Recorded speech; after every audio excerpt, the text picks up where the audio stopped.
with Gerald at Brian.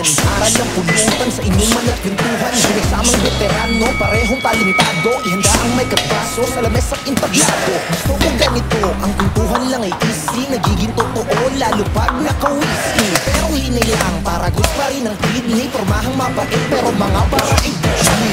Grabe, Direk. Bray, Kung saan mo ako dinadala. Ready ka na ba mag-box, Bray? Paano ba yan? Paano ba yan? Ha? Kaya nga eh. Muhammad Ali ka ata eh. Bray, nandito lang naman tayo sa Chorus Fitness ngayon. Oo nga. Grabe, excited ako kasi first time ko actually mag-boxing. Talaga ba? Pero dahil nandito tayo, eh dumating na rin. Imbitahan natin, interview natin. Oo. Bray, itong interview natin si Kanto, number 6 lang naman sa Pilipinas to. And atleta natin yan, ang Life Over Whiskey. Aba, atleta ng Life Over Whiskey in partnership with Corex Fitness Gym. Yun. Grabe. So, Pangilan pa to? Anong pangilan siya? Pang number 6? pang number 6 in the Philippines siya sa lightweight division. Lightweight. So ngayon, may laban siya ngayon sa Mexico. So bago siya lumaban, kasapin na rin natin, di ba? Tara. Okay. Kanto, pwede ka ba namin masagabal para mag-interview? Okay lang? Sir, walang problema po. Salamat, salamat. Ayan, sige. Tara. So, grabe, excited ako kasi syempre, iba pa rin ang resiliency na isang boksingero. Diba? So, marami tayong matutunan sa kanya, guys. Yeah.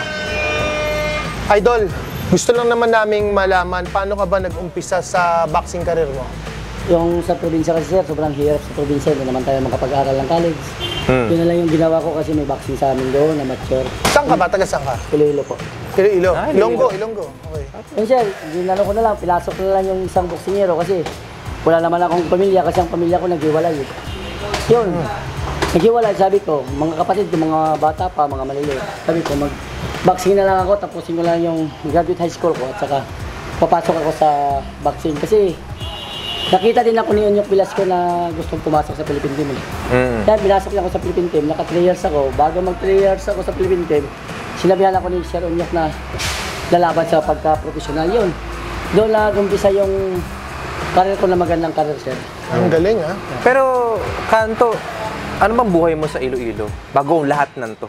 Ang hirap talaga. Yun ang Anong ginagawa mo pag doon? maano ko lang yung buhay ko sa probinsya, parang umiyak ako eh.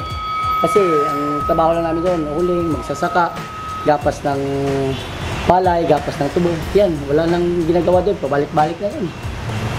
Ngayon, Kanto, balita ko lalaban ka ngayon sa Mexico. Ano ba ang kalaban mo? Anong lahi? Yung kalaban ko, sir, US talaga siya. Black US talaga yung kalaban natin. Black siya. African-American, ano? American. Okay, so ang laban mo, lightweight division. Lightweight po. So, kinakabahan ka ba? Ano nararamdaman mo ngayon? O, hindi naman tayong pinakabahan. May kaba, pero hindi masyado kasi sir, halo na yan eh. Excited. Trabaho rin. Excited, oo. Trabaho rin. Pinasok natin to. Bakit pa tayo kakabahan ng ganyan? Tama. Pinasok na natin. Pero, siyempre, yun sir, ang inalok din sa nakilala ko kayo, nakilala ka rin sir, lalo ka sir. Ipapasalamat din ako na malaking tulong mo sa akin. At saka sa whiskey na ano. Life Over Whiskey kami, oo. Yan ang pinakamalaking tulong sa akin eh. Kasi dito kasi sa Pinas, pag walang may nag-sponsor sa'yo, laglag ka eh. Wala ka, anong pang vitamins mo, ano yung pangbili mo ng mga araw-araw, training, pagkain. Maganda nga sir, pumasok ka eh. Yan, malaking tulong yung binigay mo sa akin sir, yung Life Over Whiskey po. Pasalamat talaga po ako. Pero, Kanto, ano bang mga natutunan mo sa karera mo bilang isang boksingero? Yun, natutunan ko kasi na iniisip ko sa ano ko talaga, pamilya, wala talaga laglag eh. Hindi man ako makatrabaho ng magandang trabaho. Hindi man ako makatrabaho ng mga office, ganyan. Kasi pagkaralan ko, mababa lang din. Yun na lang, pinasok na lang yung career ko. Sabi ko, kung hanggang saan yung career ko, didiretsuhin ko na lang kasi naumpisahan ko na eh. Yun na lang, sige. Pagpapatuloy mo? Oo, pagpatuloy ko na lang, didiretso ko na lang. O yun, naawaan din tayo ng Panginoon na pumasok ako sa RAP number 2, RAP number 6, RAP number 5. Lahat na ranking, nandiyan ako eh, sa Pilipinas eh. Totoo ba? So, hanggang ngayon, 2000, hanggang 2018, hanggang ngayon, ranking tayo eh. Wow. Wow.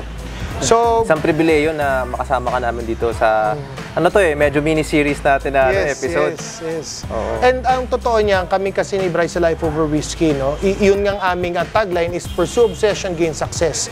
So kami, fini-feature namin yung mga taong magaganda yung tinatahak sa buhay at yung mga passion nila na ginagawa nila, na pinupursue nila yung kanilang passion sa buhay. Kaya kami ni Bri at Life Over Whiskey, we try to support each individual na tingin namin talagang deserving ng tulong. Diba? Lalo na ating mga atleta talaga Yes. sa Pilipinas. At salamat at yung dinadala ang Life Over Whiskey. Oh sir, malaki talaga yung pasalamat ko sa Life Over Whiskey kasi parang natabunan ako ng langit eh.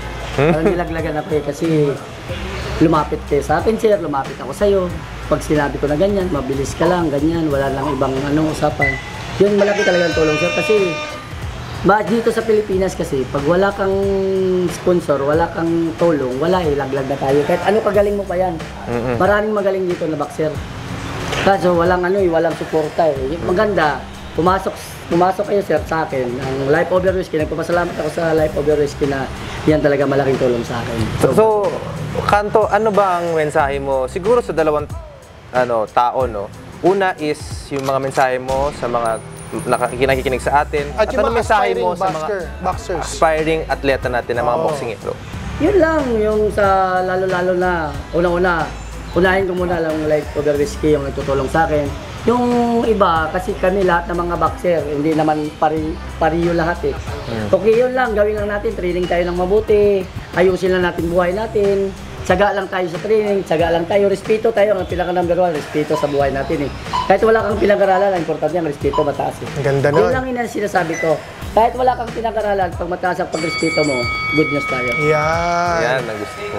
So, bago natin tapusin to, ano nakikita mo sarili mo 5 years from now sa boxing career mo? Mag-shift ka ba sa MMA o diretso tayo boxing pa rin? Hindi sir, diretso ako sa boxing. Yun lang yung yung goal ko talaga, all boxing lang talaga. At ano ba ang pangarap mo sa ngayon? Yung pangarap natin ngayon, siyempre gusto natin manalo ngayon talaga eh. Kasi pag manalo tayo ngayon sa New Mexico, makuha natin yon.